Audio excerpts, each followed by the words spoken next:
Značajan deo budvanskih policajaca pokušava da razgrne režimski mrak i bezakonje i trudi se da postupa po zakonu. Tako je veliki broj budvanskih policajaca zatražio bolovanje, ne želeći da budu deo hordi koje besomučno prebijaju njihove sugrađane. Naime, nakon zahteva starešina da uđu u zgradu opštine u Budvi, policajci su tražili nalog da bi mogli da postupaju u skladu sa zakonom. Iz režimu poznatih razloga takve naloge nisu dobili, pa su onda potražili i pronašli način da ne idu protiv svog naroda i zakona, a da ipak sačuvaju i posao. Suprotno uobičajenoj praksi, starešine od njih traže da pre odlaska na bolovanje ostave značku i pištolj i razduže opremu. Kako navodi izvor iz uprave policije, reč je o policajcima bez ijedne mrlje u karijeri. Da li ovo znači da ih po povratku sa bolovanja ipak neće čekati posao i da će neko drugi sa manje skrupula, verniji šefu režima nego zakonu, zauzeti njihovo mesto? Nakon usvajanja zakona o slobodi veroispovesti i brojnih hapšenja, prebijanja i šikaniranja vladika sveštenstva i vernika Srpske pravoslavne crkve,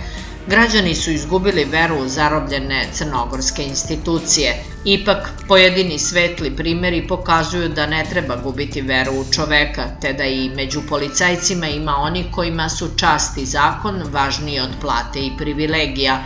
Tako su u srcu svih nas ušli Miloje Šćepanović i Vuk Vuković, krstonoše i lučonoše, vesnici bolje Crne Gore, zaštitnici svetinja, a možda pravaca bolovanja, u srce naroda uđe i neko od budvanskih policajaca.